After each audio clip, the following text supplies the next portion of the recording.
Now, I decided to watch the speech on ABC News because I just wanted to. First of all, I don't ever watch cable, and never watch the networks, I guess is what I should say. I really don't. I don't even have cable, so I had to get it out of the air, a digital signal. But I wanted to know what it was like to be watching one of their sitcoms or whatever, and then have that interrupted. We interrupt the regular scheduling program. I wanted to see what was going to happen, And then, of course, it was the presidential address from the Oval Office and the Democrat response. I watched on ABC, and it was like, and the Democratic response. They had to make sure you knew that the Democrat response was coming up afterwards but I turned off intentionally. I said, I'll watch the Democrat response later. I turned off intentionally just because I didn't want to hear it. But, man, Nancy Pelosi and Chuck Schumer, they came off like they were like your parents scolding you. I mean, they just were very, very stiff, to say the least. And they used their opportunity to really attack the president when the president's pointing out how this actually affects Americans and people's lives. The show starts in 5 seconds.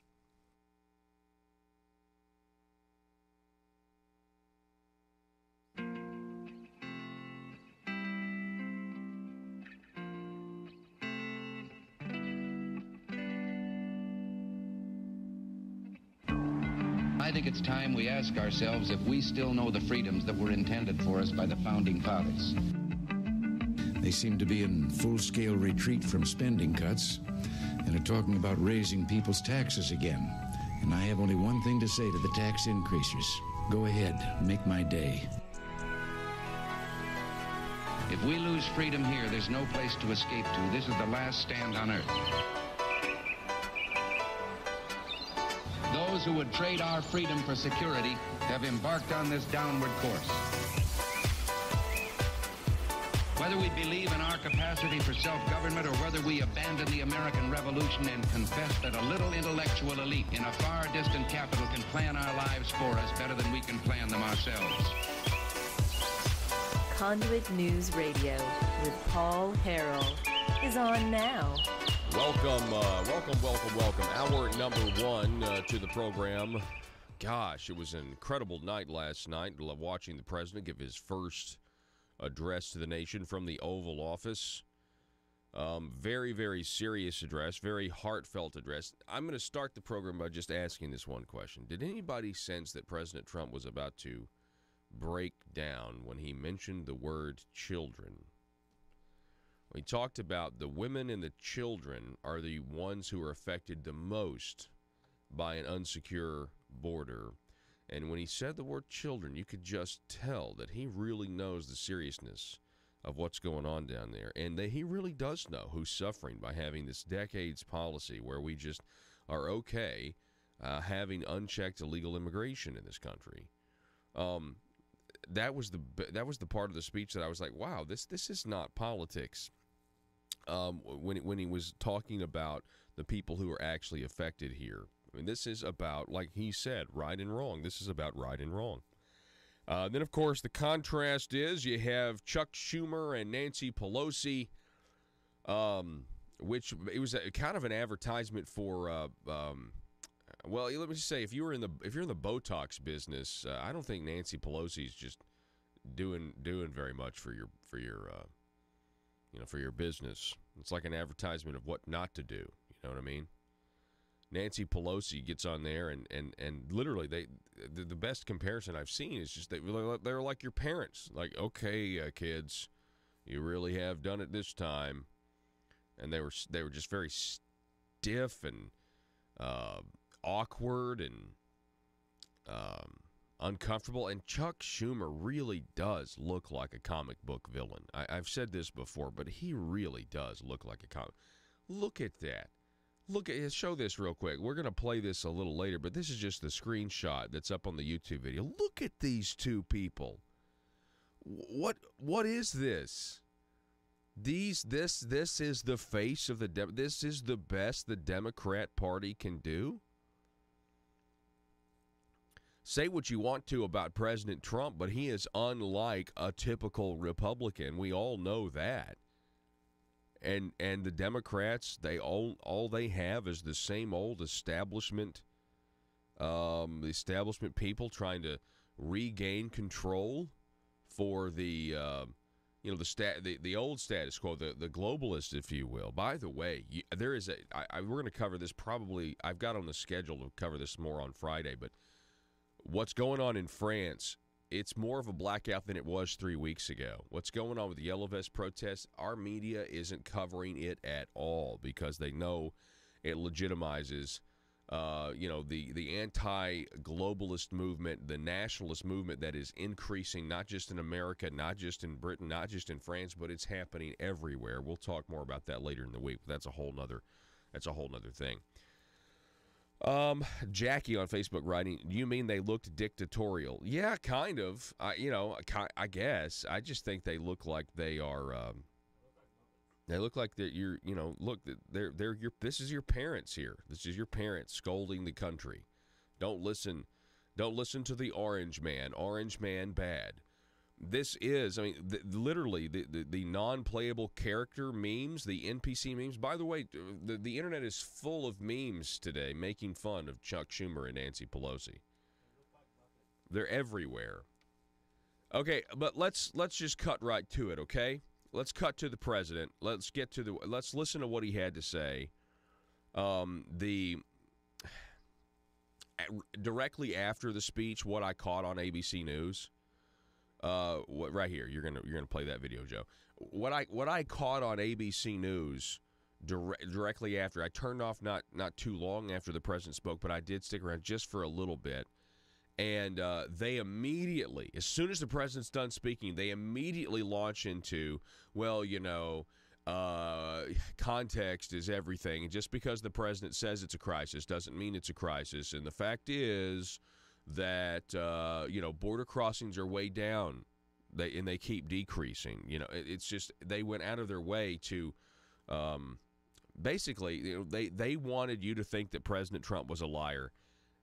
If you listen to this speech, this doesn't come across like somebody's trying to deceive you. This comes across like somebody genuinely is trying to fix a problem that has been ignored by both Republicans and Democrats. Democrats want the future voting base, and some in the Republican Party want cheap labor. Don't you see this, folks? This is what has unified the two parties, the uniparty, and it's why they haven't done anything about the border for decades. Go ahead, click play, and let's listen to the president last night from the Oval Office. My fellow Americans, tonight I am speaking to you because there is a growing humanitarian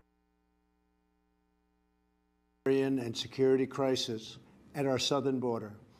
Every day, Customs and Border Patrol agents encounter thousands of illegal immigrants trying to enter our country. We are out of space to hold them, and we have no way to promptly return them back home to their country.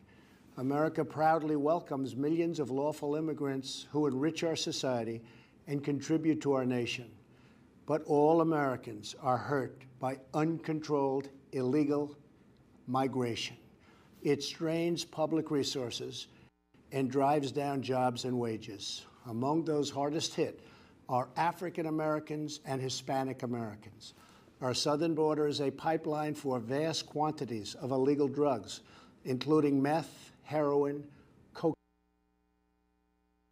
Hey, go ahead and refresh that page, Joe, so we can get every some, week. Yeah, go ahead and refresh that page. We're going to get right back to it. There's a few fact checks that are out there. One of the things that the president really didn't criticize directly. He didn't seem to criticize directly. He didn't mention Pelosi or Schumer by name, but he did talk about the Democrats in general and their previous stances. One of them, that they used to support a border wall, which is a fact. And that's something that if you're on ABC, Fox, NBC, and CBS, you might not necessarily know that. You know what I mean? You might not necessarily remember that because those networks, I just want to, if that's all that you watch are those networks, then you are not getting the truth. And in many ways, you're kind of brainwashed. Go ahead. Every week, 300 of our citizens are killed by heroin alone, 90% of which floods across from our southern border.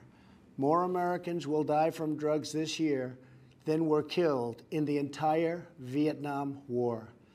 In the last 2 years, ICE officers made 266,000 arrests of aliens with criminal records, including those charged or convicted of 100,000 assaults, 30,000 sex crimes, and 4,000 violent killings. Stop.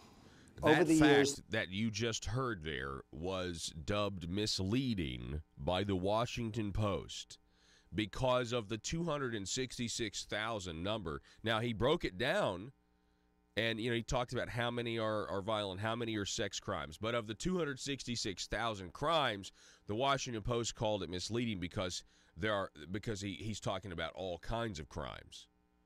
All kinds of crimes. Even though the White House put it out, they put out in a tweet exactly what President Trump just said, of the thousands and thousands and thousands of sex crimes and drug crimes and everything else. Keep going, Joe.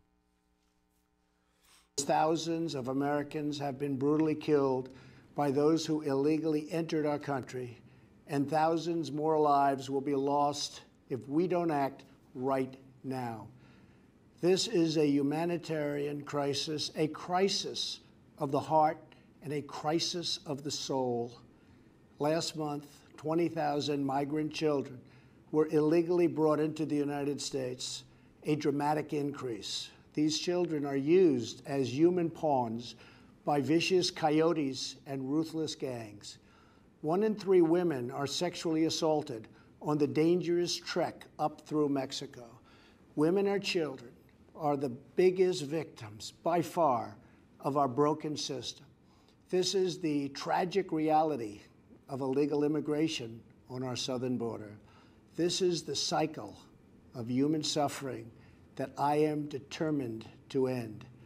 My administration has presented Congress with a detailed proposal to secure the border and stop the criminal gangs, drug smugglers, and human traffickers. It's a tremendous problem.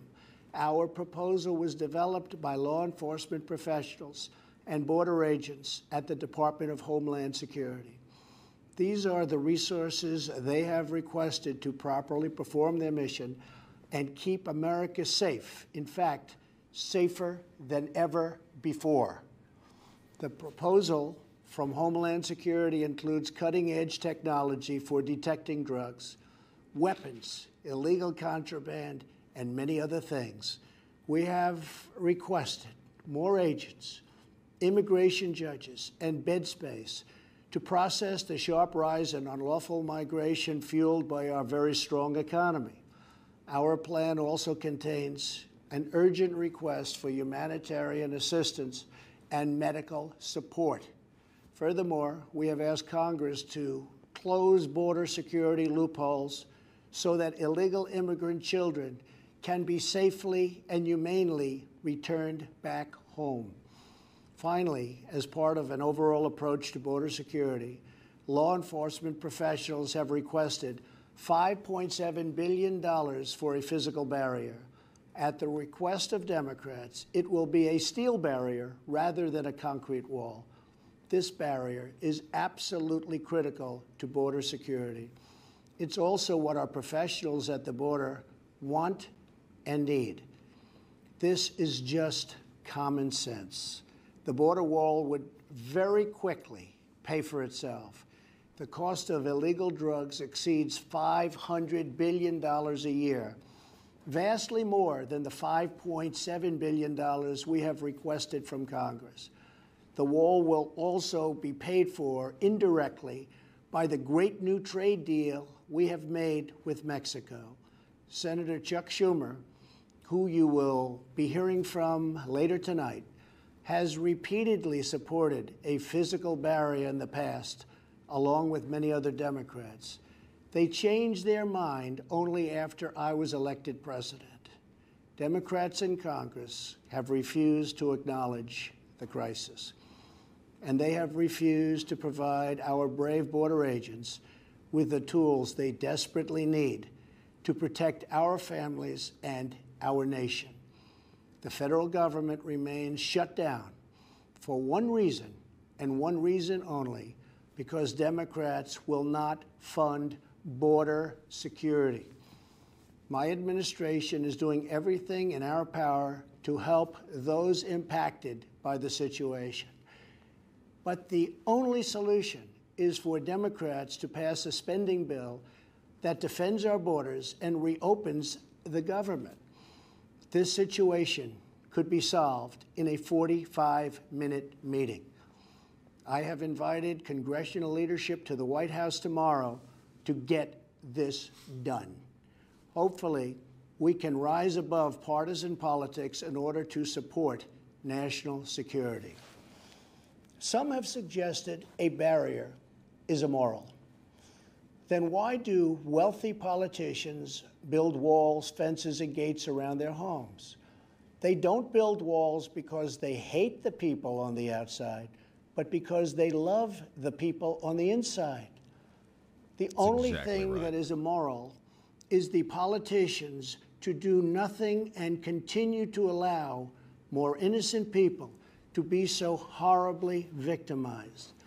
America's heart broke the day after Christmas when a young police officer in California was savagely murdered in cold blood by an illegal alien who just came across the border. The life of an American hero was stolen by someone who had no right to be in our country. Day after day, precious lives are cut short by those who have violated our borders. In California, an Air Force veteran was raped, murdered, and beaten to death with a hammer by an illegal alien with a long criminal history. In Georgia, an illegal alien was recently charged with murder for killing, beheading, and dismembering his neighbor. In Maryland, MS-13 gang members who arrived in the United States as unaccompanied minors were arrested and charged last year after viciously stabbing and beating a 16-year-old girl. Over the last several years, I've met with dozens of families whose loved ones were stolen by illegal immigration. I've held the hands of the weeping mothers and embraced the grief-stricken fathers. So sad, so terrible. I will never forget the pain in their eyes, the tremble in their voices, and the sadness gripping their souls.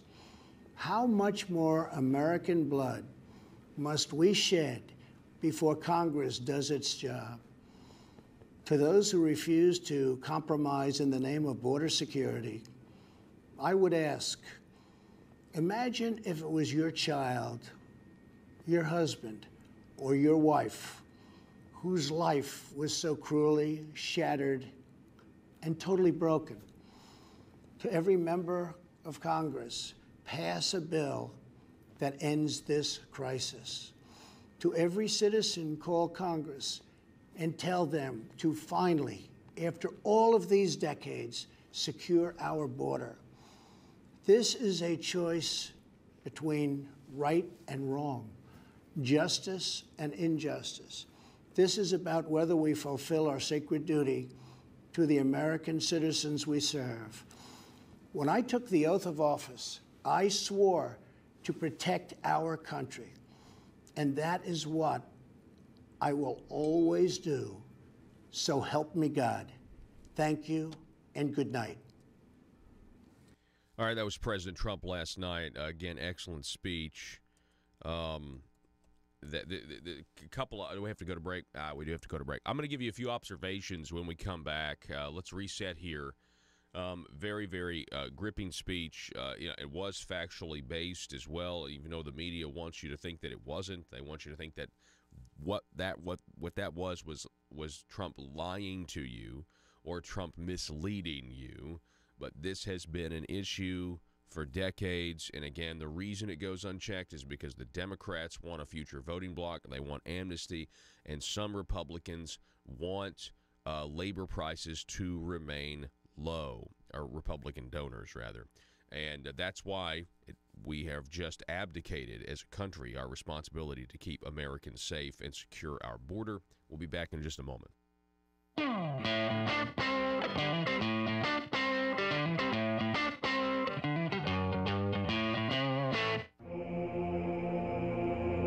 It's Conduit News Radio with Paul Harrell.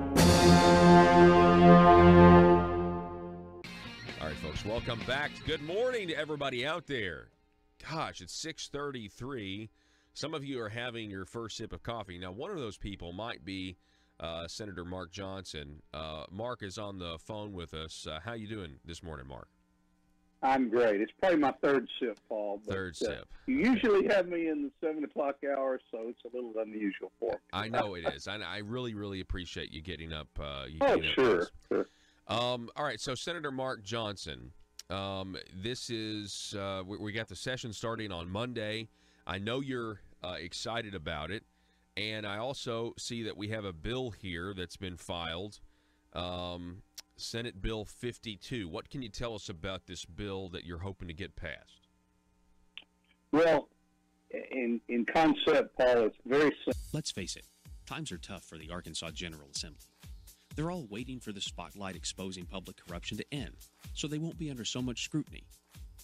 And during this time, what if you're a legislator and you need money? What if you're slapped with a huge expense? What if your check for consultant services is late this month? Or maybe you just need extra cash now until payday. When that happens, you can't wait. Hi, I'm Bobby Blackmail for the Arkansas Intra-Legislator Bank, your trusted source to over 135 lenders to get you short-term cash fast. Use the Arkansas Intra-Legislator Bank today, and you can have up to $12,500 cash in your checking account tomorrow. Dried-up bribes no longer coming from Medicaid entities? Handled. Extra cash until your hopeful acquittal? Done. And you'll be surprised at how easy it is to get extra cash. Just be an elected official and be comfortable with the status quo, and we'll connect you with a fellow legislator who is ready to loan. It's quick and easy. And don't worry if you can't make the payments, because the Arkansas Intra-Legislator Bank is designed to help you get through these tough economic times. There are other ways you can pay off your debt, like by voting the way the establishment wants, or by rewarding some with committee chairmanships. So forget about overdraft fees and the spirit of covetousness that sometimes overwhelms the best of lawmakers.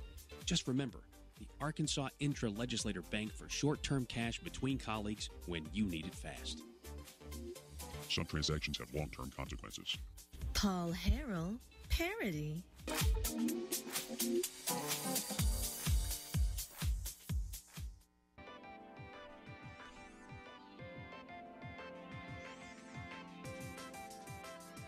Conduit News Radio with Paul Harrell is building a liberty machine.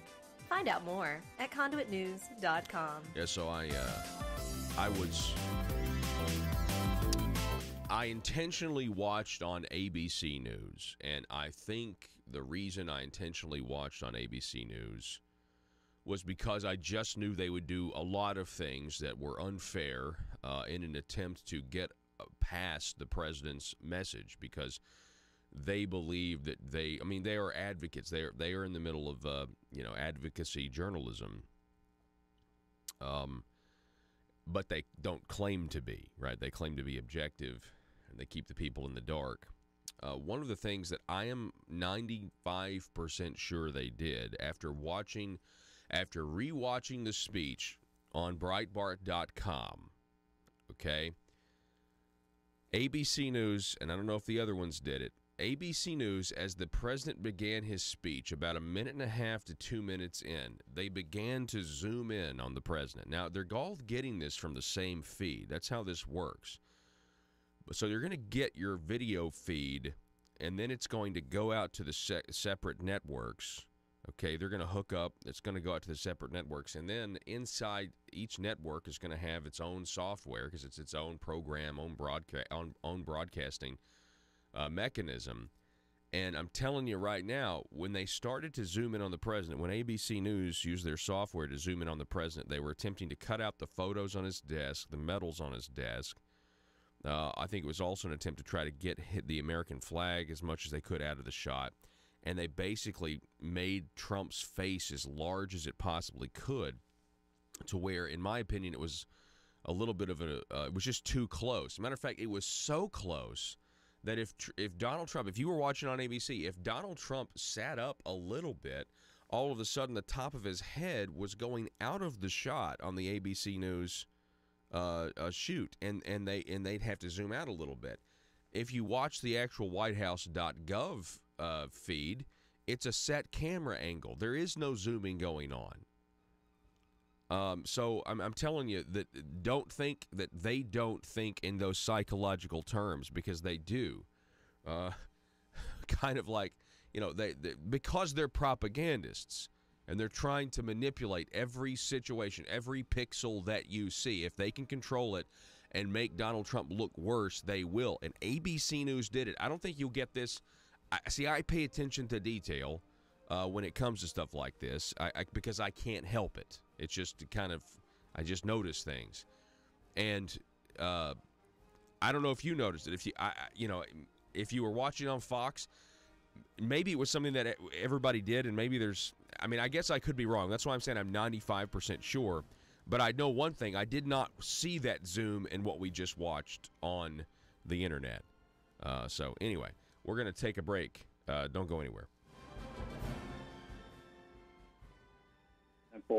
I, of course, learned that someone once said no good deed goes unpunished. Well, no good bill even survives the scrutiny of the lawyers and the other smart people that look at things. But in a nutshell, Senate Bill 52 would take away any future pensions, state pensions, from wrongdoers, and this would include the elected representatives, the senators and state representatives who may qualify for pensions that have been in the news over the last year or so, convicted of somehow or another taking bribes or misappropriating GIF money, and no reason for us to go repeat their names again, but your listeners know who I'm talking about. Oh, yeah. And it would also include any unelected official, any state official that misused their office for personal gain and was convicted of a felony.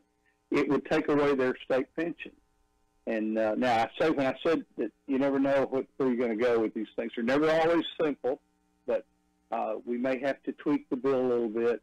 There's some question about the constitutionality of taking away the money that they actually paid into the system. So we may have to tweak that. Some states have tried to do that. Others have said, no, you can't do that. So we're going to follow what seems to be the proper precedent in Arkansas. And the other thing we have to be concerned about is that we want to make sure that nothing that we would do to the pension system would affect their status with ERISA and with the federal government and the IRS, things like that. So, definitely. You got to make sure that all that yes, fits sir. together in the puzzle. But so you're telling me right now that these politicians that are in jail, they're still going to get a pension? Well, under current law, they would, and of course, I hate to say it this way, but the poster child for it is former State Senator Nick Wilson from Pocahontas, who was convicted of federal crimes, went to prison, and was able to retire and was drawing his pension while he was in the federal prison. Wow! And to the best of my knowledge, is still drawing his pension. So, in those days, elected legislators received triple credit for every year they served. So every year they served in the legislature, they got 3 years credit. That's since been changed. They get 1 year credit for every year. But that allowed a legislator with 10 years of experience to have qualified for 30 years worth of benefits. So let's just say that former Senator Wilson had a pretty good pension and is still getting a good pension from the taxpayers that he stole money from. So, oh wow,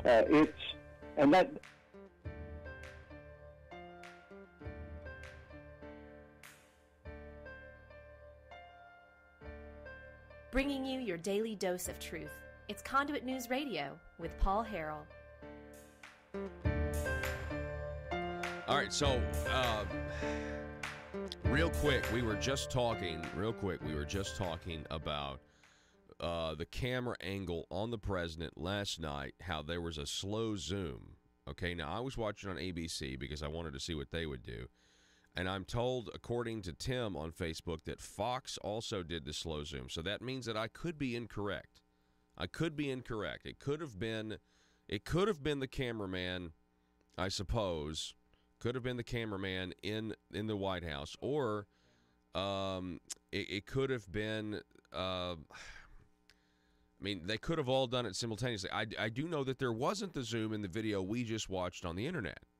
So maybe there's a feed going out of the camera into a software, and that software just going, to a different feed that everybody has access to. I don't know. All I'm saying is, about 2 minutes in, the slow zoom on the president,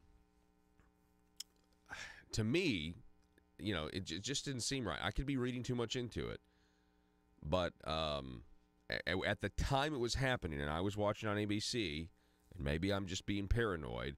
I thought to myself, it was almost like they were trying to cut out the Oval Office desk or cut out the feel that this is from the Oval Office, to cut out the yellow drapes behind the president. It's what it seemed like to me. I could be wrong. I could just be being paranoid. But, take it for what it's worth. That's what I noticed. Folks, the Patriots of Act 746, they are on a mission to educate the voters of Arkansas, the people of Arkansas, about your gun rights, about the fact that Arkansas is a constitutional carry state, which means that we are a permitless carry state. You don't need a permit to carry open or concealed of a firearm. And there was a judge that cited the law in Arkansas late last year, and it's been what the Patriots of Act 746 has been saying for 5 years now. Now, here to talk more about the Patriots of Act 746 and everything that's going on, we've got, once again, Mr. Dan Borum is on. Dan, good morning to you. Good morning, Paul. How are you this morning? I am doing well, doing very well. Very good. So I wanted to have you on. I wanted to talk a little bit about, a couple of weeks ago, well, it seems like a couple of weeks ago, but I guess, we're into week 2 of 2019. But there was a story that broke about a wrongful arrest in Forest City. You remember the story I'm talking about, right?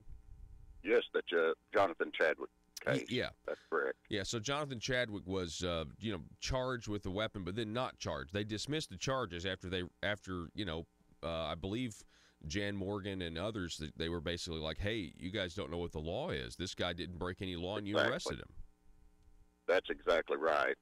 If you look back, Chadwick was charged under Statute 573-122, which was a knife law that no longer exists. So he was charged under a law that wasn't even in the books anymore, which is inexcusable.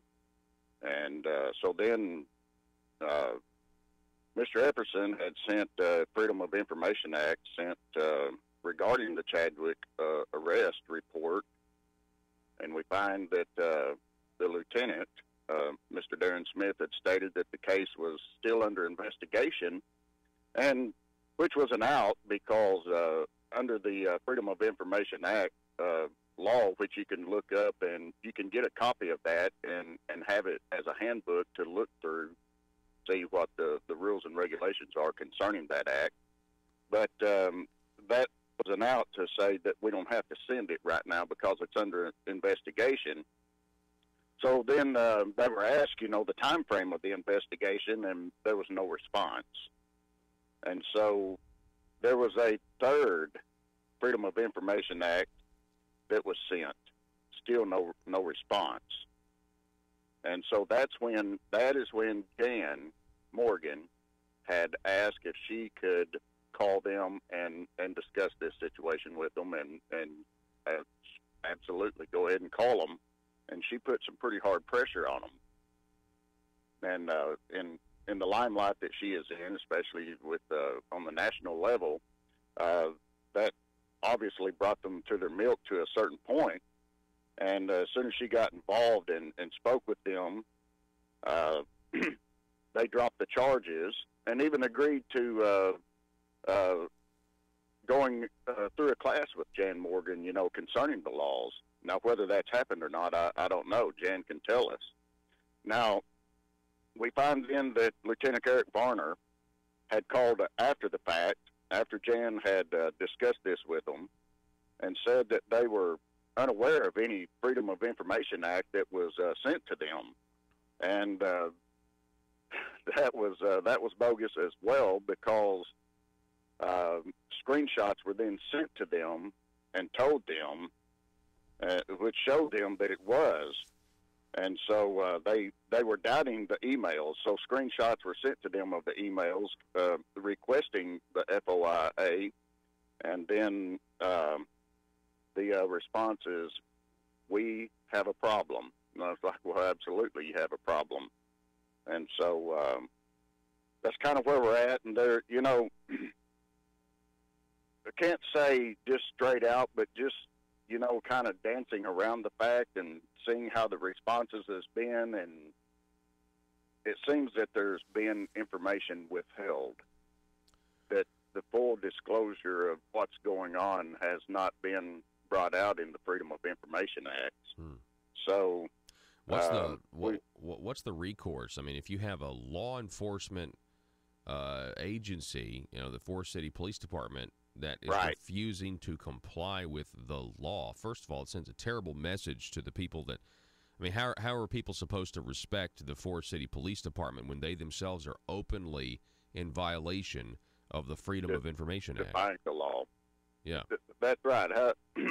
How do you expect people to have a respect for the law when law enforcement does not have a respect for the law themselves?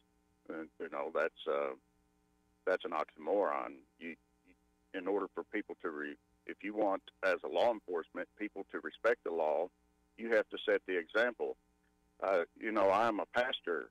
If I want people to follow the doctrine of Jesus Christ, I myself must first be the one willing to set the example by following the doctrine of Jesus Christ. And, you know, the example is there. We find that the recourse that we have, Paul, is to be able to file suit in a situation like that. And we were just a wink away from filing suit. And yesterday evening, Mr. Epperson did finally get a response from the Forest City Police Department. He had also sent in, he had requested that they give a public statement on Act 746, their stand on Act 746. There was no response on that. And he also requested that he be unblocked from their social media page. And they did unblock him.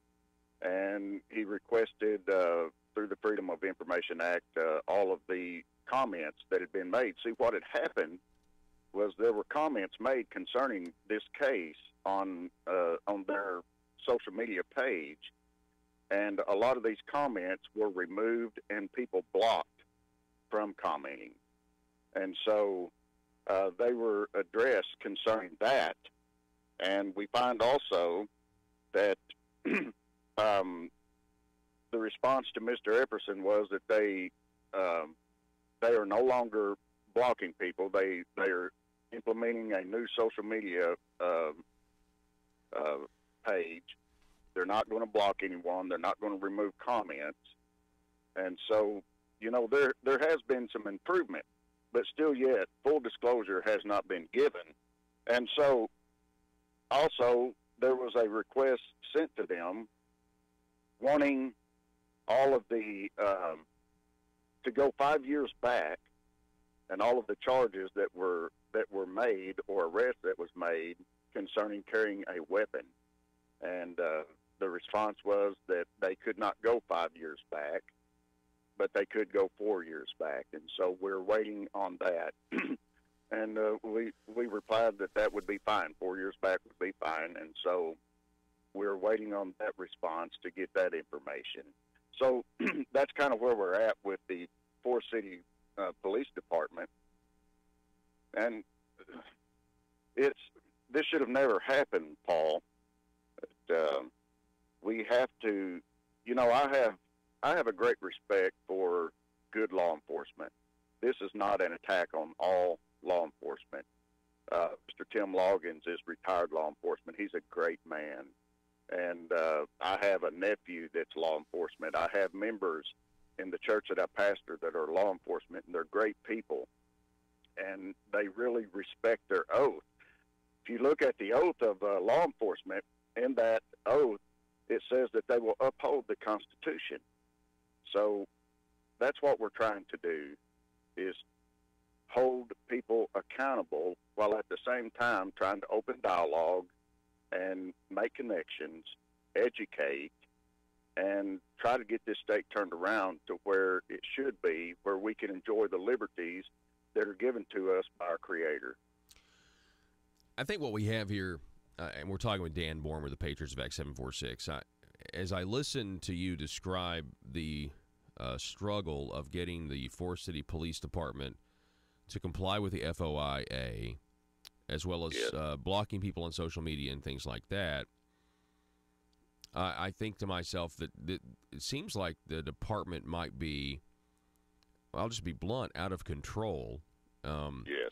But then we have another problem, because if you have a local police department that is openly flouting the law, well, you could report them to the Arkansas State Police. But here's the problem with that.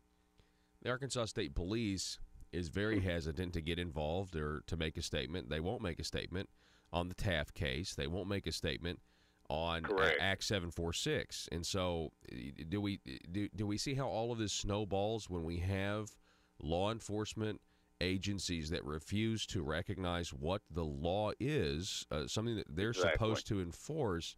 Now everything gets all of whack. I mean, when the larger agencies flout the law or refuse to recognize it, then your smaller law enforcement agencies do. But then it's I mean, Forest City needs to be investigated, I think, by the Arkansas State Police. What do you think, Dan? I agree 100%. Either they need to be investigated by the Arkansas State Police, or they need to be very forthcoming and change their policies and get on board with what the actual law is. Excuse me. There are scenarios that could prevent these things from happening again in other towns throughout the state. And as we have said before, and we continue to repeat, first of all, our acting attorney general needs to come out publicly and recognize Taft versus the state of Arkansas and what the Supreme Court judge has said concerning Taft versus the state of Arkansas. You mean the circuit court judge? But go ahead and excuse me. Yes, but go correct. ahead and tell people what that circuit judge said in the Taft decision. In that decision, it was stated that there is no criminal intent in just merely possessing a weapon, and it upheld 746. And while we know that 746, well, I mean, going all the way, as far as I'm concerned, you go all the way back to Article 2, Section 5 of the Arkansas State Constitution, which states the citizens of this state have the right to bear arms for their common defense. 746 strengthens that. And then Taft versus the state of Arkansas, with the ruling of the circuit judge, says that merely possessing a weapon does not show criminal intent. It does not show unlawful intent, and that it is perfectly legal for any citizen, as far as not being a felon, to carry a weapon for their common defense. And so it upheld the law. Now, that strengthened 746, and it made it very clear that we are a constitutional carry state, that you do not need a permit from the Arkansas State Police to carry open or concealed. And so, therefore, what we need is for our Attorney General to make a public statement concerning that, and we also need for our governor to recognize that. And we need for the Arkansas State Police to recognize that and still maintain their program for those who desire to have the permit for traveling out of state, and for states that recognize our laws. And here's the thing. they will still receive their revenue. They just need to be honest about the law, and then they will have respect. And here is another thing. I travel over in Oklahoma weekly. I'm going to be in Oklahoma this evening for our Wednesday night Bible study. I'm a resident of Arkansas. If our Attorney General will come out and make the public statement, then Oklahoma will recognize constitutional carry in Arkansas and have reciprocity, and I would not need a permit in Oklahoma to legally carry. And that's going to be the same in other surrounding states as well, Paul. Yeah. Yeah, because Oklahoma has a law where they will honor whatever your gun law is. Whatever the gun law is in your state, they'll honor it in an attempt to alleviate confusion. But Oklahoma's Attorney General is not going to do that until our Attorney General formally says, oh, by the way, not only do we have the law, but it's also now been tested in court. And it's been upheld in court. Right. It's not. That's exactly right. And then Oklahoma would recognize it, and really, as an Arkansas resident, I would have stronger gun rights in Oklahoma than Oklahoma residents. Yeah, that's exactly right. Which is sad to say, but that is the truth. Mm-hmm. So, but that's where we're at on this case, Paul. And here's something that I would like to. That most people that are listening, they know this, but I want to read this right quick from an excerpt from the Declaration of Independence. It says, "We hold these truths to be self-evident, that all men are created equal, that they are endowed by their Creator with certain unalienable rights, that among these are life, liberty, and the pursuit of happiness, that to secure these rights, government are instituted among men, deriving their just powers from the consent of the governed." Why can we not get that in our heads? That we have unalienable rights that are endowed to us from our Creator. Life, liberty, and the pursuit of happiness. So take life. That means to protect life, to be able to secure life. And those rights do not come from the government. They come from God. They are natural rights. They are endowed to us by our Creator. Government is set in place to secure those rights, whereas now we see government that are striving to remove those rights, and they themselves are claiming to be the Creator and the ones who give us certain inalienable rights. That's wrong. Yeah, I agree. Hopefully, with folks like you, Dan, and others, we can empower the people with the knowledge of what's really going on in government, and because I think the majority of the people agree with you and me. I don't think they agree with what's going on. So we just got to get the information out there. Dan Borm, I really appreciate you coming on. It's always a pleasure to have you on, sir. Thank you, sir, and that's what the Patriots of Act 746, Arkansas Liberty Coalition, that's what we are about. We are about educating the people, making dialogue with our representatives, making good friendships, and continuing on for liberty in the great state of Arkansas. Thank you, Paul. All righty. Thank you, Dan Borm. Folks, if you want to find out more about the Patriots of Act 746, just go to Facebook.com, and in the search bar, search for Patriots of Act 746 and request to become a member of the group because they're 17,000 strong. We're going to take a break. Be back here in just a moment. Russellville-based firearms manufacturer Omega are making clones of the most notable German firearms in the world.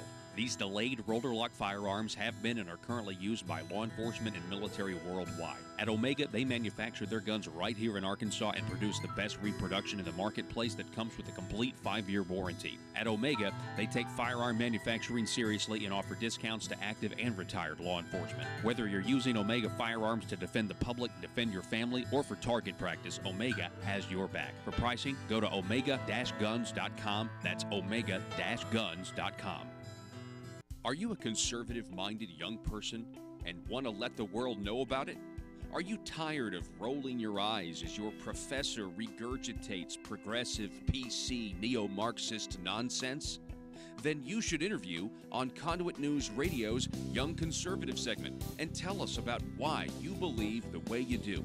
Tell us how you came to be a conservative and what are your views on government. Now, if you're worried that your neo-Marxist professor may also be a right-wing talk radio listening masochist, then names can be changed to protect the innocent. It's the Conduit News Radio Conservative Future segment. To be interviewed, call 870-275-9799. That's 870-275-9799. If you're like me, you believe that small business is the heart of Arkansas's economic engine, and it should be viewed that way by the politicians in Little Rock. Conduit for Commerce also believes, like you and I believe, policies that achieve less regulation and lower taxation help small business in Arkansas thrive. Other policies like small, constitutionally consistent government and reducing citizen dependency on government keeps it from growing and expanding its influence on our daily lives. Conduit for Commerce works every day to educate the general public and legislators on these important priorities in the name of Arkansas small business. By the way, contributions to Conduit for Commerce are tax deductible. Log on now to conduitforcommerce.org and click on Contact Us on the right side of the page. That's conduitforcommerce.org. Go there now and learn the facts on protecting small business in Arkansas.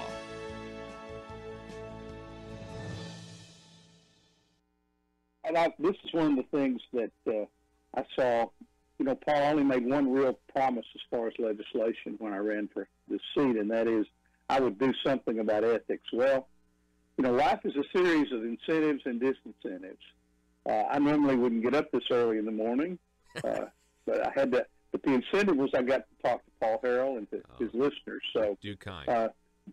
But the incentive is, you know, yes, you work hard for many years as a state employee and you get this pension. That's a good thing. And, you know, 99.99999% of state employees are in that category. But then that 0.00001% that wants to use their office to steal from the taxpayers or to sell influence or the things that some of these legislators were convicted of, there's no reason for them to be rewarded with the same way that hardworking state employees. Determined to drain the swamp in Little Rock, it's Conduit News Radio with Paul Harrell.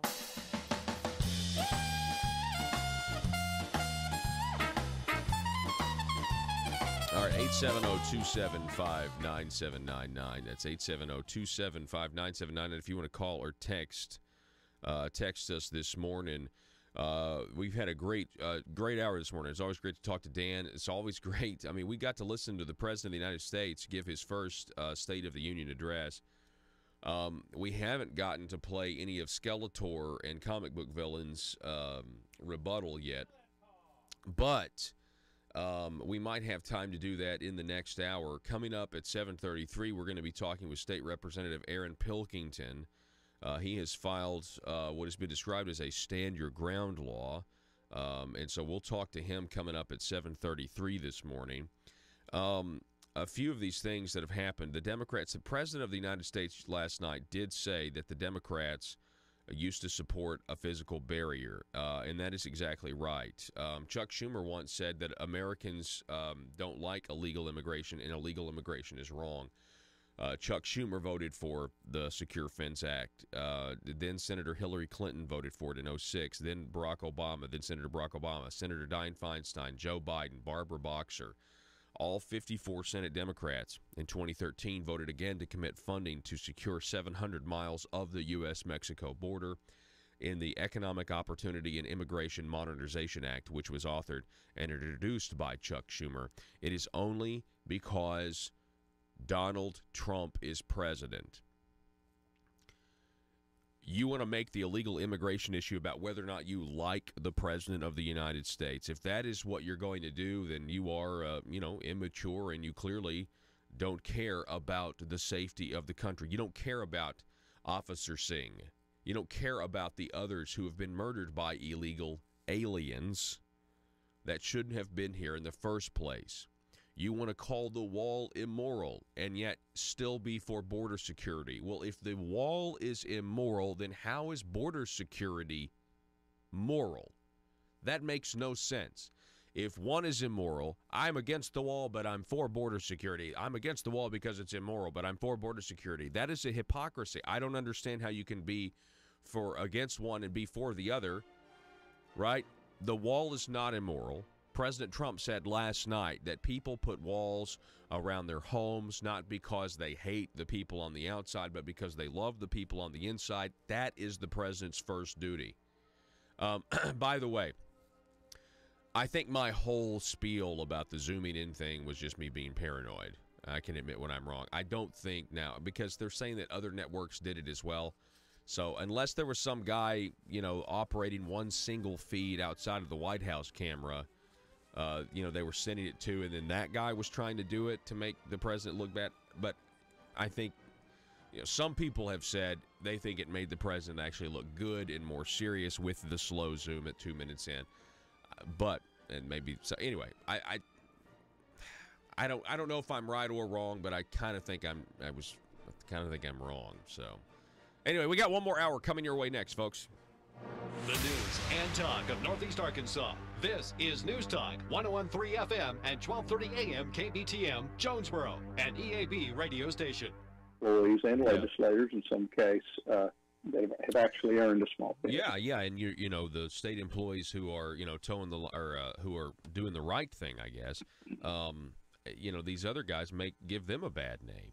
So I think this is a great. I'm going to read the title. This is the title of Senate Bill 52 by Senator Mark Johnson. You got some good sponsors with you. Senator Ron Caldwell is on this bill with you in the Senate. May I interrupt you, Paul, for just a moment? Yes. A lot of people may know Senator Caldwell was in a terrible accident. Yep. It was a horseback riding accident. He actually is home in Wynn now. He was able to go home, but he spent about 3 weeks in the hospital. Serious injuries, very close to being life-threatening or even threatening paralysis. We think he's going to be okay. He'll probably be in the session in a wheelchair. But I visited Ron in the hospital in Little Rock and told him I was working on this bill, and he asked to be a co-sponsor. Wow. And I haven't had a chance to really visit with some of my other colleagues who I think probably will join me as co-sponsors. But Senator Gary Stubblefield, right after I introduced Senate Bill 52, introduced a similar bill, so you tell we're thinking about the same thing. So I think once we hash this out, we'll come up with something even better and more co-sponsors. Good. But I apologize for interrupting you, but I wanted to give a shout-out to Ron and thank him and wish him speedy recovery. Absolutely, and I certainly echo that sentiment. In the House, your sponsors you've got the state representatives Grant Hodges and Mark Lowry. Yes, also in good company there. The title reads, "An Act to Amend the Law Concerning Retirement Benefits to Prohibit Collection of Benefits by Public Retirees who are convicted of a felony offense arising from official actions as a public employee and for other purposes." Now, Mark, I think this is good, and I think it's good that you're going about this from the to disincentivize this corrupt behavior. However, I will say that there's also the incentive. There are still incentives there if you can get away with it and make a lot more money than maybe you'd even make with a pension. So, are you hearing anything else to try to reform the ethics of how things are done? Well, Paul, I think the strongest incentive for someone who, and this might even apply more strongly to the people who've spent many years, working, as a state employee in the bureaucracy. They work 20, 25, 30 years, and, they're looking forward to that retirement and that security. If you take it, just the prospect of taking that away, I think is a much stronger disincentive than fines and possibly even jail time, considering that for white-collar offenses, they're just generally, frankly, let's be straight, the jails are reserved for the really dangerous people, and a lot of these people don't serve much time in jail. But when you say all that thing you worked for many years to be able to count on when you're older, we're going to take that away if you steal from the taxpayers. And yes, there are a lot of other things that we can be working on and are. I'm looking at some other disincentives. Let me take just a moment and go on a slight tangent. Back in the summer, the Senate and I want to thank Senator Hendren and Senator Ervin, the other leaders in the Senate that convened a meeting of the entire Senate, a business meeting. And the Senate, of course, can't go into session unless the governor calls them until our regular session. But in the interim, initiatives were made to change the rules of the Senate and to add some stronger ethics rules, especially about disclosure of conflicts of interest. That's about as much as the Senate could do short of passing a law which would require them to be in session and the House to be in session. But some of those rules changes are very good. I'm really pleased with the work that the Ethics Commission spent in 2017 trying to put us on the path to cleaning up things within the rules. But, as some of my colleagues have said, this is like, locks are for honest people and rules are for people that follow. And a lot of these crooks that, we've seen over the last couple of years that have, a lot of the incentive for me to even run for the Senate was because of that shame brought on our state. Yeah. If they can stay under their rock and hide and not get caught, then they'll do these things. And so we.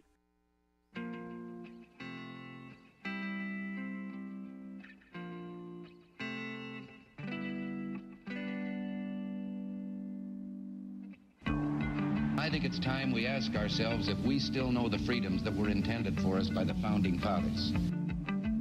They seem to be in full-scale retreat from spending cuts and are talking about raising people's taxes again. And I have only one thing to say to the tax increasers. Go ahead, make my day. If we lose freedom here, there's no place to escape to. This is the last stand on earth. Those who would trade our freedom for security have embarked on this downward course. Whether we believe in our capacity for self-government or whether we abandon the American Revolution and confess that a little intellectual elite in a far distant capital can plan our lives for us better than we can plan them ourselves. Conduit News Radio with Paul Harrell is on now.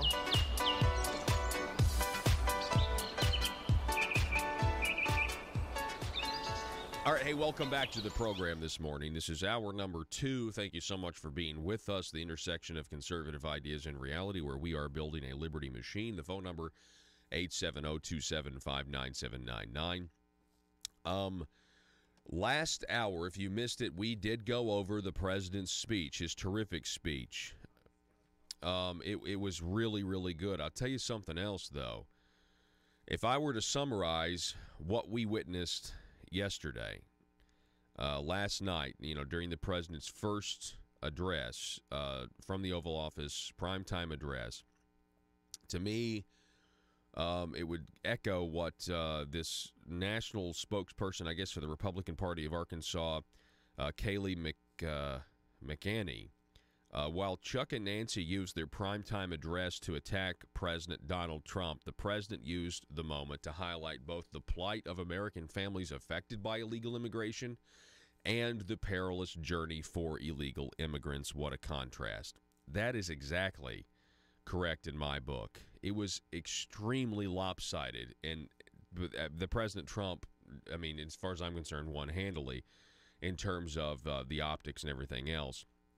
Now, the one thing I'll say, we're going to move on from this story here. We may revisit it closer to the top of the hour, but the one thing I will say that we didn't talk about in the first hour was that there was no declaration of a national emergency, and I think that that's something that still could happen. It could happen by this weekend, but it's I wonder if it was not a really, really smart political play to play up this idea of a national emergency to get the media to be critical of the president, to already try to cut him off and say that, he doesn't have the authority, or say that he's crazy, that there's no crisis. And instead, he gives a speech the way he did.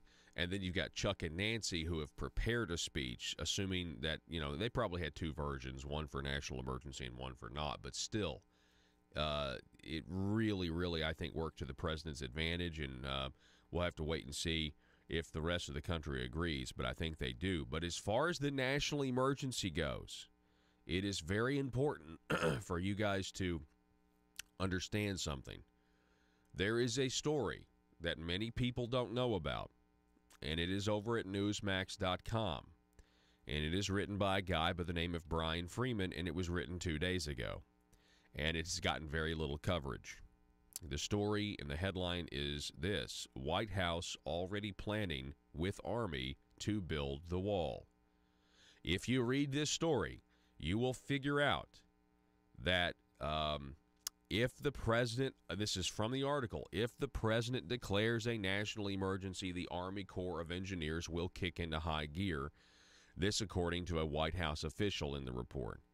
They're already handing out contracts, and that would speed up a lot, meaning the Army is already handing out contracts to people to build the wall, and that process would speed up a whole lot if President Trump decided to use the military. The Corps began soliciting bids to do this, according to Newsmax, in mid-2017 for companies to produce a wide range of security at the border, including a wall. One recent $145 million contract was for a company to build, starting next month, a levee wall that will shore up parts of the Rio Grande River and to put up an 18-foot steel slatted wall atop concrete barriers that already exist. The point being here is there's already a model, if you will. There's already the organizational infrastructure in place to do this. The president is going down to the border on Thursday. Congress doesn't seem to want to do their job and act and actually, do something to build the barrier. So the president, the optics here are ripe for the president to still declare a national emergency. So just because he didn't last night does not mean that he will not. It's probably better that he didn't last night, by the way. It was a clear, succinct 8 minutes, or it was about 10 minutes. Most people can only pay attention for 10 minutes. A lot of people thought that he was asking for 8 minutes to announce something big. But instead, in a clear, concise way, he demonstrated that there is a serious problem that has been ignored for decades at our southern border. And that makes it a success. That makes that speech a success, specifically if you look at it from the contrast of what happened with comic book villain and Skeletor right after. Okay. Going over to ConduitNews.com, headline, Arkansas tax reform may increase administrative cost of government by $2.35 million.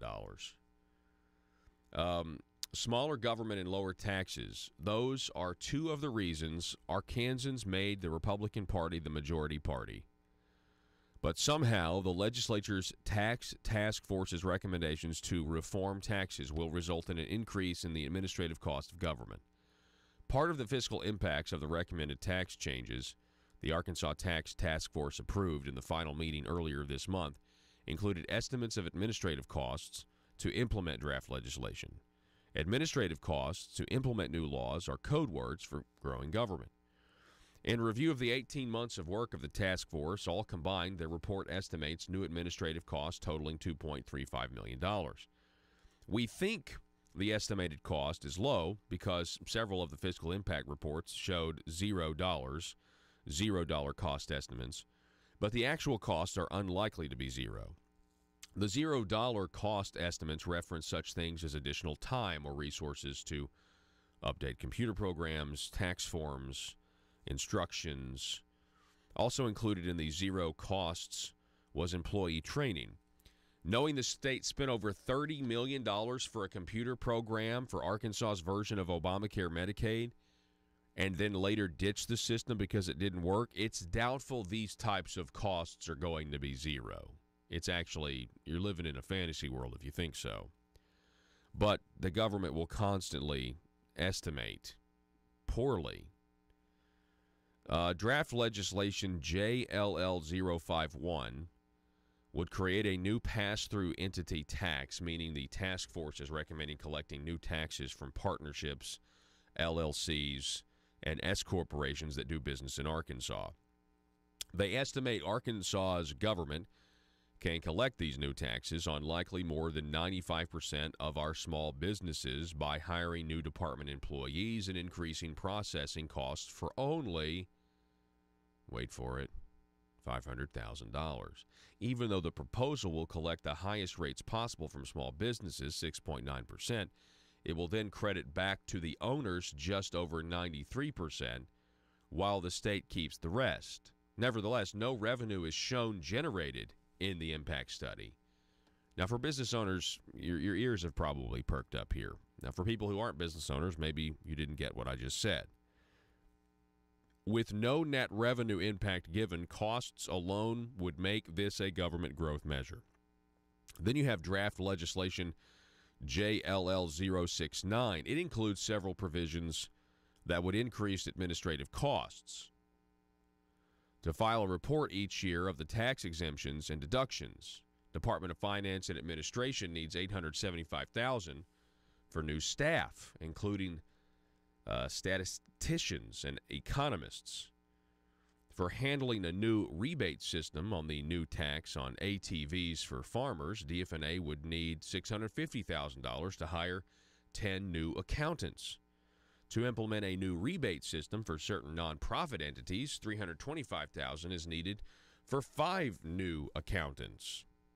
3 of the increased administrative cost proposals are within JLL069, while this draft legislation would only cut revenue to the state by $1.4 million in the first year.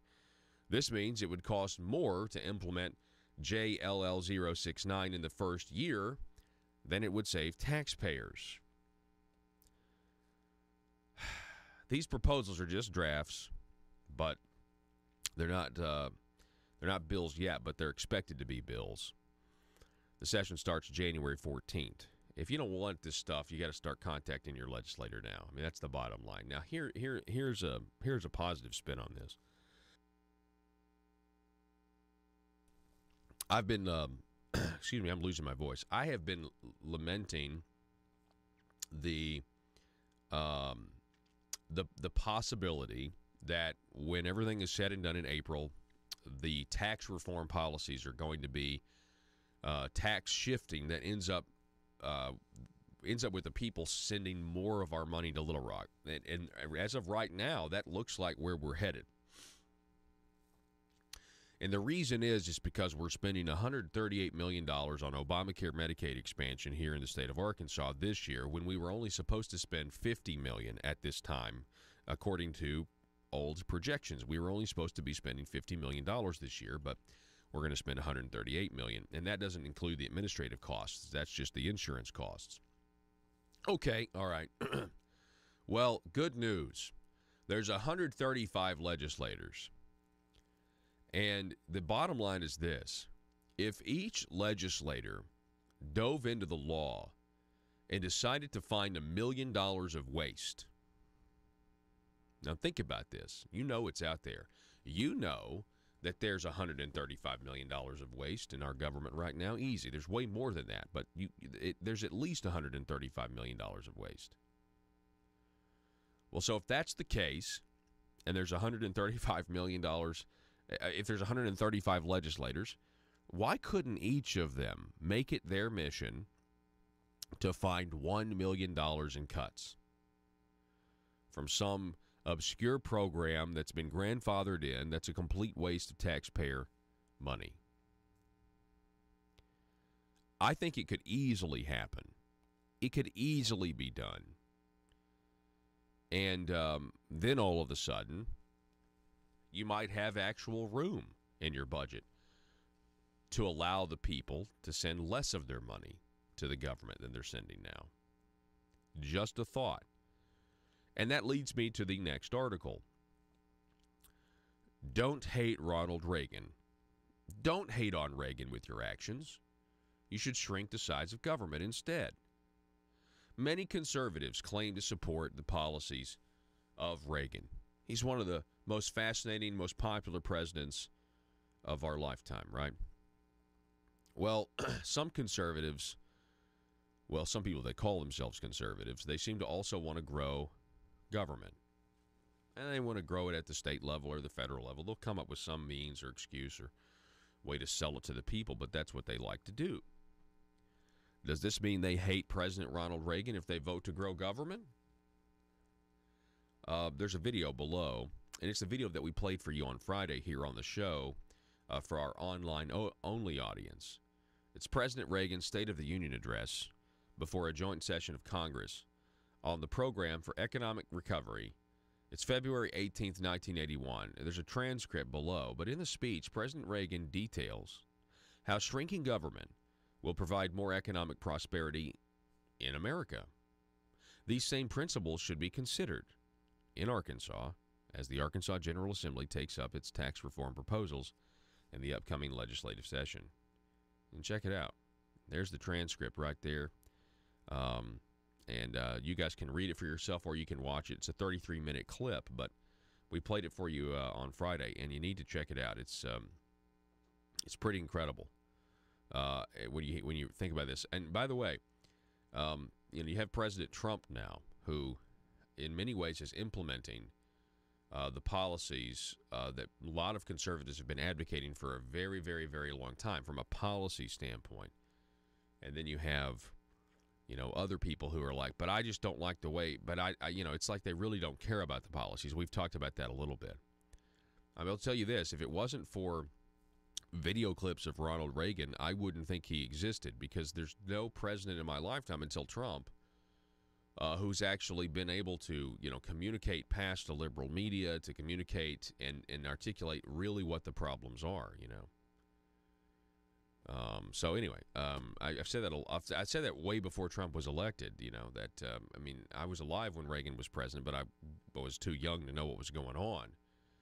Never really actually got to hear in real time somebody from the Oval Office articulate that limited government, smaller government is better for the freedom of the people, for economic prosperity. And yet, here's President Trump, who gets a tax cut done that's going to end up being very popular this time in April. This year in April, people are going to figure out how good it is. And then you have last night's speech where the president is articulating border security in a crisis, even though for some reason there seems to be propaganda out there from the mainstream media that wants you to think that everything is fine down there, that actually the southern border is a fine place to vacation. You should take your kids there. You should go camping down there. Everything's fine, nothing to see there. That the Democrats and the mainstream media apparently are okay with human trafficking. And I know you're saying, Paul, that's a straw man. Well, it's a fact. I mean, we know that people are smuggling kids. I mean, we also know, listen to this fact check here. Let's see here. I have it, one of these correct. You know what really drove the media crazy? When he said that black Americans and Hispanic Americans are hurt the most by illegal immigration. That actually drove them nuts, but it's the truth. It is the truth. Pelosi tried to challenge the fact last night. Quote, the fact is the women and children at the border are not a security threat, she said. However, that's not true. In November 2017, Immigration and Customs Enforcement, in a raid, one-third of the 214 MS-13 gang members arrested in the operation had arrived in the U.S. as unaccompanied alien children. This year alone, there have been numerous cases of violent MS-13 gang members arriving at the U.S.-Mexico border posing as children. Yeah, it is a problem. Not to mention the coyotes that come to the border with children. What happens to those kids once they get in? Anyone want to ask that really uncomfortable question? We've got to take a break. We'll be back in just a moment. We had a state treasurer that took bribes in a cash in a pie box. I mean, there are ways that people will connive to do this stuff. Yes. So, I'm not so naive to think that we can fix all the problems by passing yet another law. But part of what I'm thinking is this one I think has some serious teeth. Yeah, I agree. I think this one is good. I think it does have teeth. And like you said, you're really flipping the incentive thing, on its head. I guess I'm curious about the, a lot of people have talked about, okay, what about attorneys who represent clients before the legislature, but it's not really known, and they're making extra money by getting bills passed and that sort of thing. The loophole there. And I know some of the pushback was, well, we don't want attorneys to not be able to be down here. So I guess, are you hearing any more about going further than that? Are there Bob any Maloney here with a developing story from ASA News, The Parrot. China is coming to Arkansas. We go live to the press conference where the Communist Chinese executive is addressing Arkansans for the first time. Let's listen into the translator. On behalf of the government of the People's Republic of China, we invite you to come and visit the newest named city in Arkansas, China, Delphia. We are very pleased to own an American city. Our communist government is proud to do business with the mediocre state of Arkansas. We are happy to take your money and your trees and send the profits back home. The Communist government of China was pleased to learn the taxpayers of Arkansas are excited to contribute their money with the hope, if you build it, one day jobs will come. We are excited to take your fields of capitalism and turn them into fields of communism, where every Arkansan has nightly dreams of Mao. China is looking forward to our investment of $1 billion in what is now called Arkansas. We see this as an investment in our future, and that future will be called New Beijing. Chinese investment will make Arkansas a great place for jobs, as the People's Republic of China will succeed where the Soviets failed.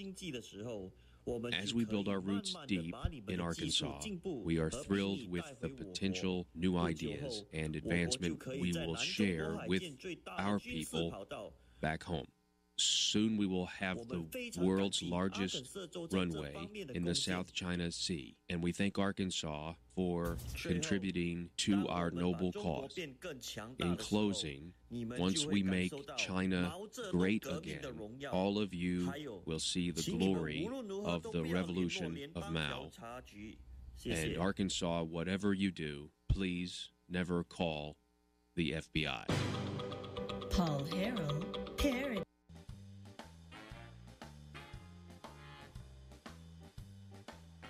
Exposing the truth and everything the Marble Palace establishment keep trying to cover up. It's Conduit News Radio with Paul Harrell. Campus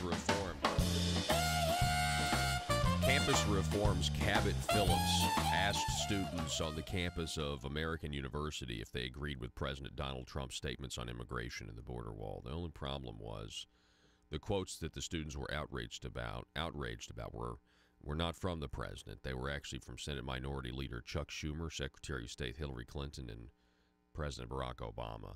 And when they found out that these quotes were actually from,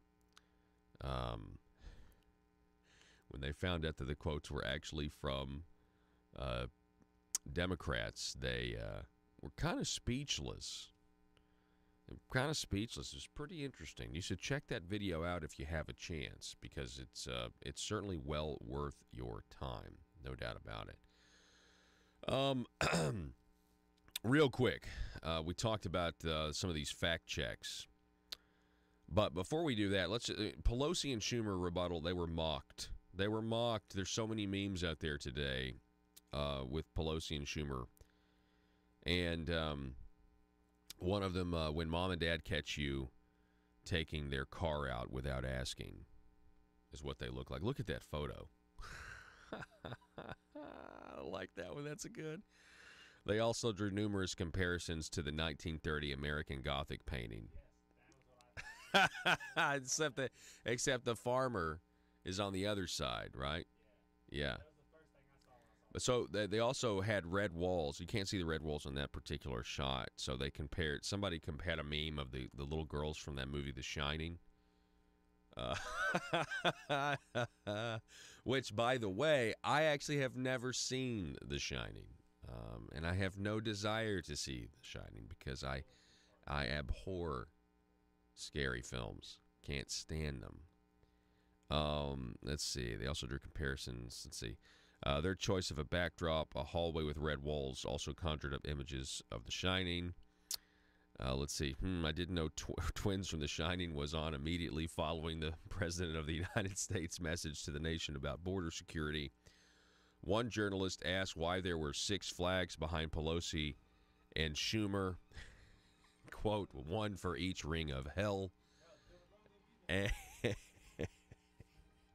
their performance was deemed so ridiculous that the National Republican Congressional Committee's Twitter account used a picture of them as their account banner. Thanks for the new banner, at Chuck Schumer and Nancy Pelosi. And thanks for voting for wall funding for so many years. That's from Ronna McDaniel, chairwoman of the Republican Party, or Republican National Committee. Or no, I'm sorry, that's from their Twitter account. But she actually said, quote, tonight Americans saw their president fighting for a solution to fund our government while protecting American citizens versus the approach of Nancy Pelosi and Chuck Schumer, which is to resist at all costs. Folks, we got State Representative Aaron Pilkington coming up next.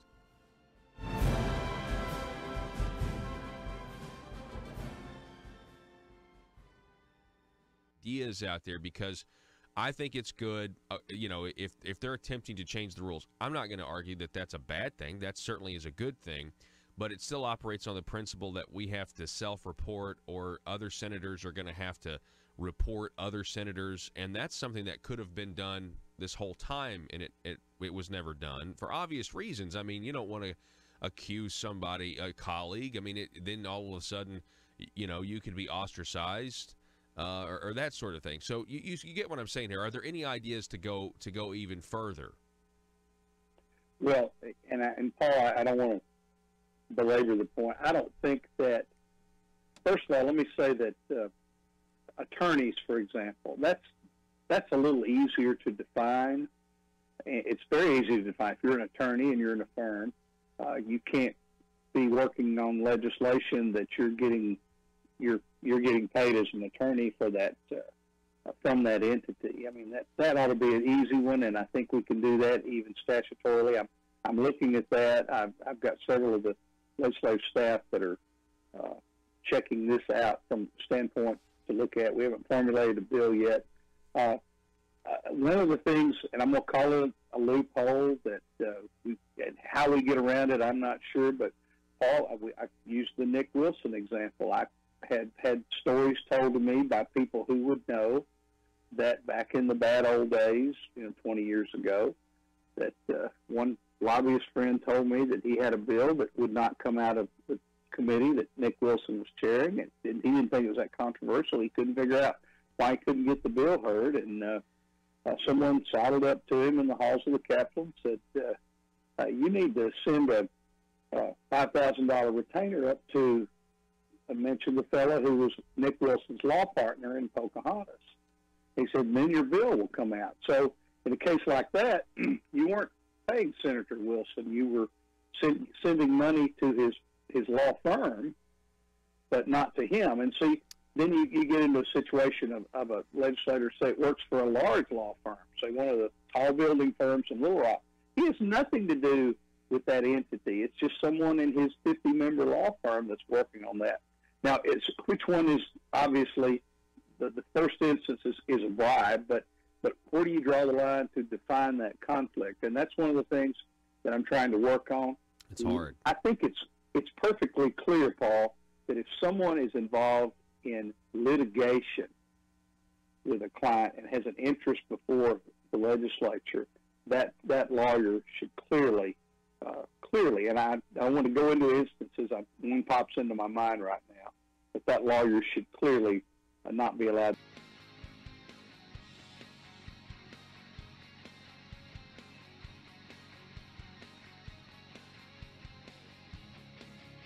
The intersection of conservative ideas and reality. Conduit News Radio with Paul Harrell.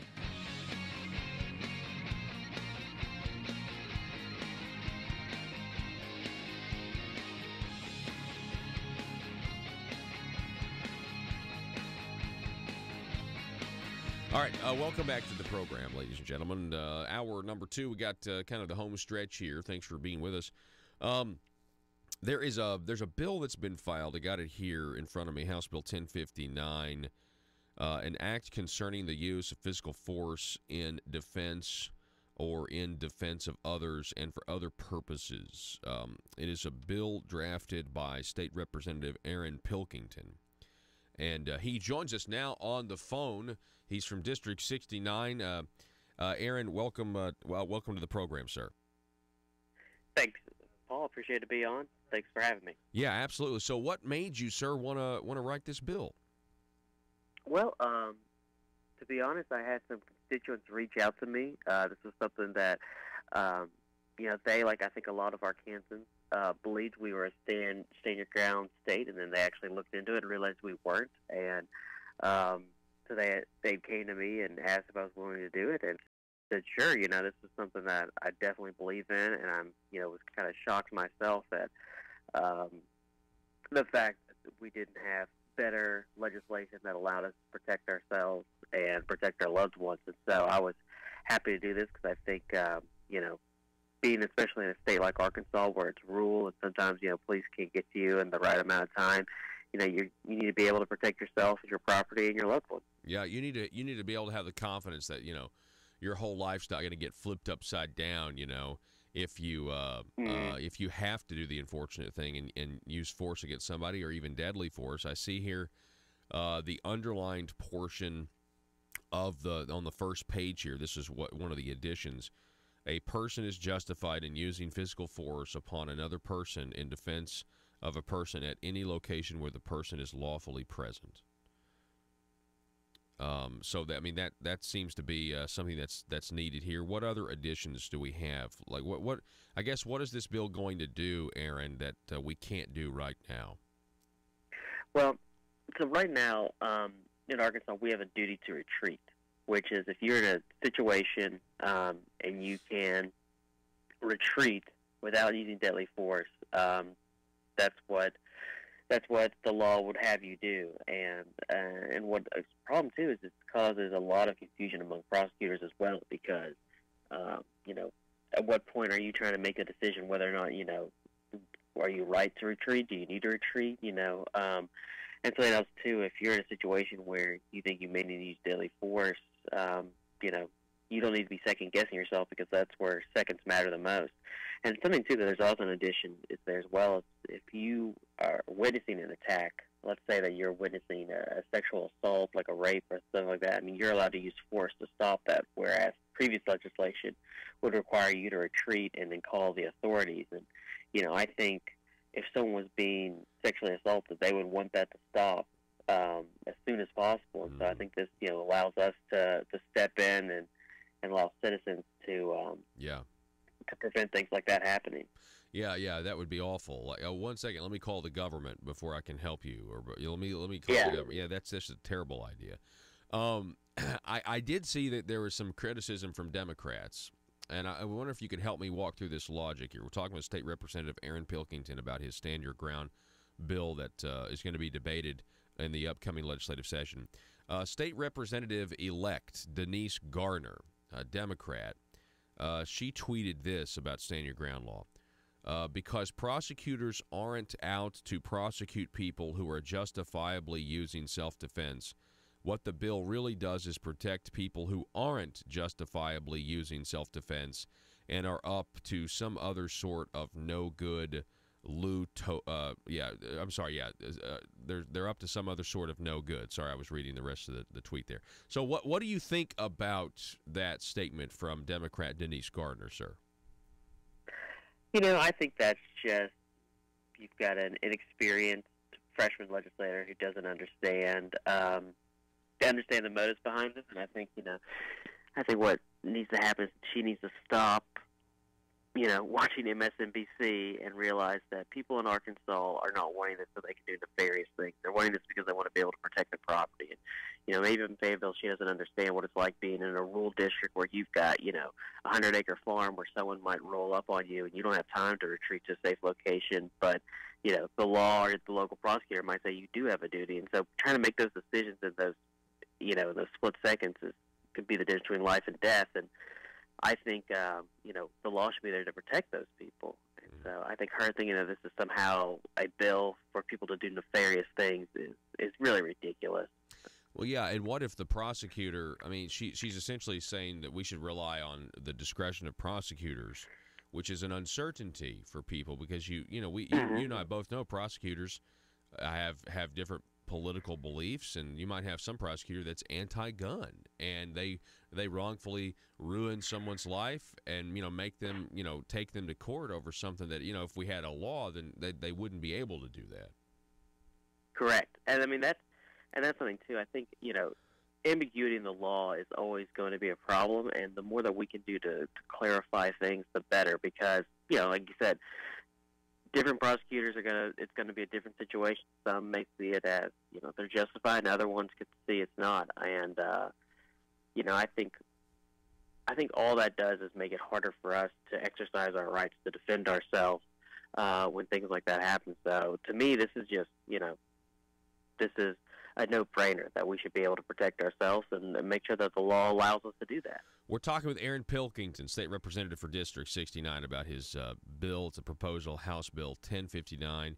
You should check it out. It's about making Arkansas stand your ground state. Aaron, I see you right now. I don't see any co-sponsors with you. So how is that going, and how is this being received by your other fellow Republicans? It's being received really well. We're going to have some meetings coming up here right after the session begins, and I'm going to start building kind of my coalition of co-sponsors with it. But I'm not getting any pushback right now from members of my own party, so I'm very confident that I'm going to be able to get a decent amount of people to support this as well, and especially, like I said, because a lot of us rural legislators, we understand how important this bill is. They're probably the most vocally ones who are supportive of it, who have reached out to me and said, this is great. I'm, glad you're running this, and let me know if I can do anything to help. Now, correct me if I'm wrong. We don't yet know. I know we know the committee assignments in the Senate, but we don't yet know what the makeups of these committees are going to be in the House. Correct? Is that right? That is correct, and so that makes it a little harder when you're trying to build your coalition. Because sometimes it's always helpful when you're running it through a certain committee to have those committee members being co-sponsors. And, we don't know any of that information yet. So, as soon as we do, and we should know that on the first day of session, that we should have a better idea. Okay, a better idea at that point. Which committee do you think this would get run through, a bill like this? I'd imagine it would run through the Judiciary Committee.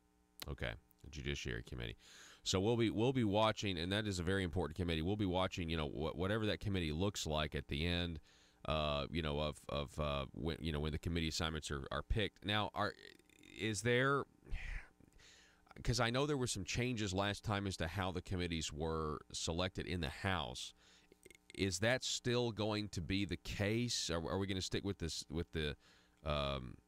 I guess it's the old new rules, or is there talk about? Because I've heard maybe there's talk about maybe tweaking how that process is done.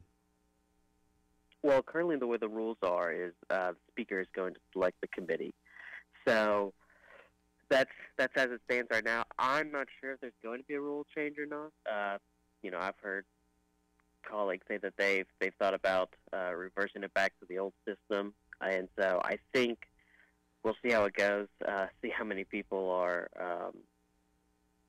feel that that's kind of a better way than what we did before. And so it's really kind of up in the air right now. But I wouldn't be surprised if you did see some legislators present legislation changing the rules back to the previous way that it was done. Well, good. Well, State Representative Aaron Pilkington, it's always great to have you on the program. I appreciate your work on this issue. I know it's something that is important to the people of your district, but also across the rest of the state as well. And I'll see you down in Little Rock, sir. All right, thank you so much. See you then. All righty, Aaron Pilkington, everybody. We're going to reset here, folks. Take a break. The phone number, call or text, 870-275-9799. Back in just a moment. Russellville-based firearms manufacturer Omega are making clones of the most notable German firearms in the world. These delayed rotor-lock firearms have been and are currently used by law enforcement and military worldwide. At Omega, they manufacture their guns right here in Arkansas and produce the best reproduction in the marketplace that comes with a complete 5-year warranty. At Omega, they take firearm manufacturing seriously and offer discounts to active and retired law enforcement. Whether you're using Omega firearms to defend the public, defend your family, or for target practice, Omega has your back. For pricing, go to omega-guns.com. That's omega-guns.com. If you're like me, you believe that small business is the heart of Arkansas's economic engine, and it should be viewed that way by the politicians in Little Rock. Conduit for Commerce also believes, like you and I believe, policies that achieve less regulation and lower taxation help small business in Arkansas thrive. Other policies like small, constitutionally consistent government and reducing citizen dependency on government keeps it from growing and expanding its influence on our daily lives. Conduit for Commerce works every day to educate the general public and legislators on these important priorities in the name of Arkansas small business. By the way, contributions to Conduit for Commerce are tax deductible. Log on now to conduitforcommerce.org and click on Contact Us on the right side of the page. That's conduitforcommerce.org.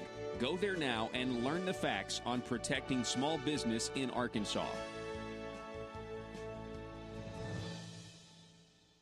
Are you a conservative-minded young person and want to let the world know about it? Are you tired of rolling your eyes as your professor regurgitates progressive, PC, neo-Marxist nonsense? Then you should interview on Conduit News Radio's Young Conservative segment and tell us about why you believe the way you do. Tell us how you came to be a conservative and what are your views on government. Now, if you're worried that your neo-Marxist professor may also be a right-wing talk radio listening masochist, then names can be changed to protect the innocent. It's the Conduit News Radio Conservative Future segment. To be interviewed, call 870-275-9799. That's 870-275-9799.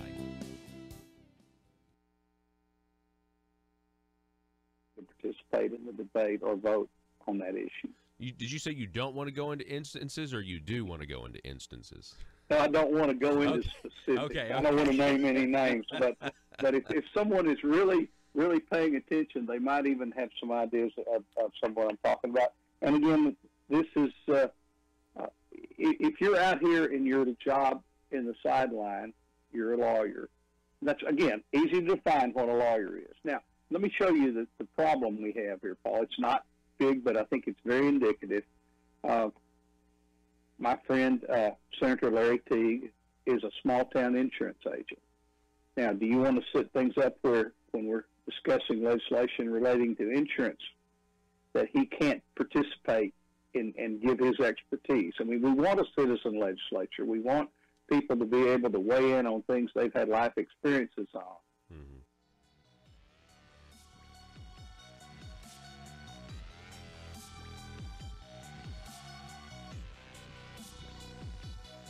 Need your daily news fix? Don't forget to tune in to Conduit News Radio with Paul Harrell. We speak, Beijing is employing a whole-of-government approach, using political, economic, and military tools as well as propaganda to advance its influence and benefit its interests in the United States. And I have wanted to welcome back to Arkansas Chairman Chu. Please give Chairman Chu a round of applause.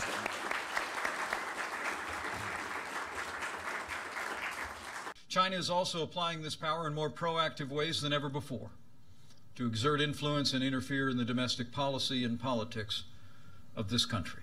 Chairman Chu, I got to know as he is the CEO and chairman of Shandong Ruyi Technology Group out of Shandong Province.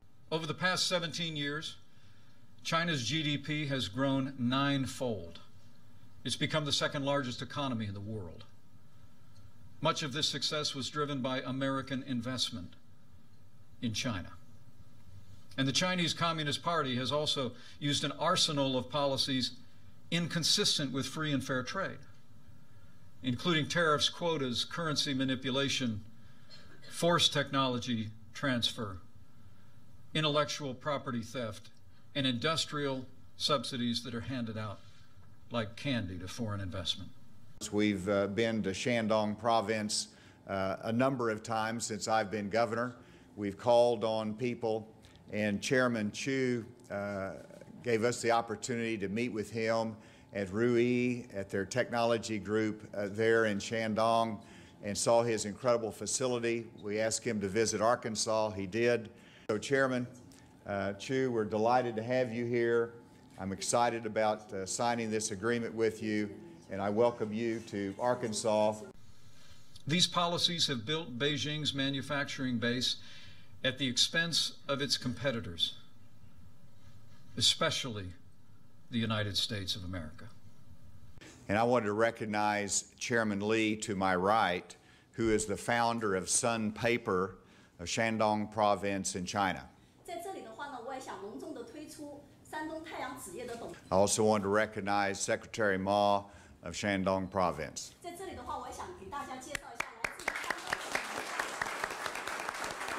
As President Trump said just this week, in his words, we rebuilt China over the last 25 years.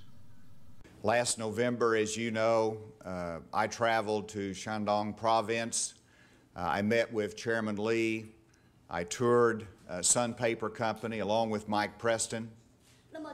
While in China, we signed a letter of intent on behalf of the state of Arkansas with Sun Paper, indicating that Sun Paper wanted to put a major bioproducts mill in South Arkansas, in Arkansas. The Communist Party has set its sights on controlling 90% of the world's most advanced industries, including robotics, biotechnology, and artificial intelligence.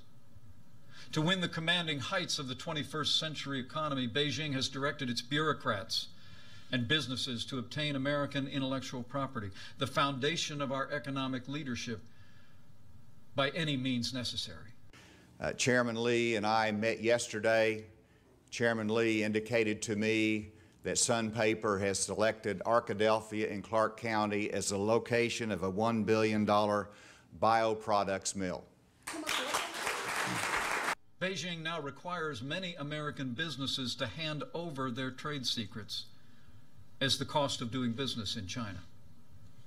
It also coordinates and sponsors the acquisition of American firms to gain ownership of their creations. Worst of all, Chinese security agencies have masterminded the wholesale theft of American technology, including cutting-edge military blueprints.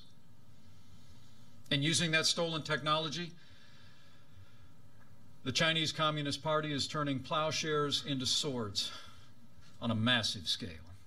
Well, thank you all for joining us via Skype from Beijing this morning. Here in Beijing, it is 10 p.m. in the evening. I've had a very successful trip to China. China now spends as much on its military as the rest of Asia combined. And Beijing has prioritized capabilities to erode America's military advantages on land, at sea, in the air, and in space. I've spoken at Tsinghua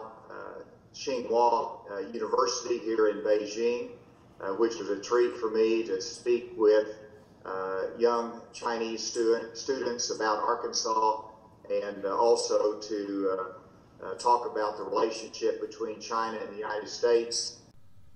China wants nothing less than to push the United States of America from the Western Pacific and attempt to prevent us from coming to the aid of our allies. But they will fail. Beijing is also using its power like never before. Chinese ships routinely patrol around the Senkaku Islands, which are administered by Japan. And while China's leader stood in the Rose Garden at the White House in 2015 and said that his country had and I quote, no intention to militarize the South China Sea. Today, Beijing has deployed advanced anti-ship and anti-air missiles atop an archipelago of military bases constructed on artificial islands. China's aggression was on display this week when a Chinese naval vessel came within 45 yards of the USS Decatur as it conducted freedom of navigation operations in the South China Sea, forcing our ship to quickly maneuver to avoid collision. Despite such reckless harassment, the United States Navy will continue to fly, sail, and operate wherever international law allows and our national interests demand. We will not be intimidated, and we will not stand down. And we'll be calling on multiple prospects in China, as well as continuing our relationship with Sun Paper in Shandong province. In recent years, China has taken a sharp U-turn toward control and oppression of its own people. Today, China has built an unparalleled surveillance state, and it's growing more expansive and intrusive, often with the help of U.S. technology. And when it comes to religious freedom, a new wave of persecution is crashing down on Chinese Christians, Buddhists, and Muslims.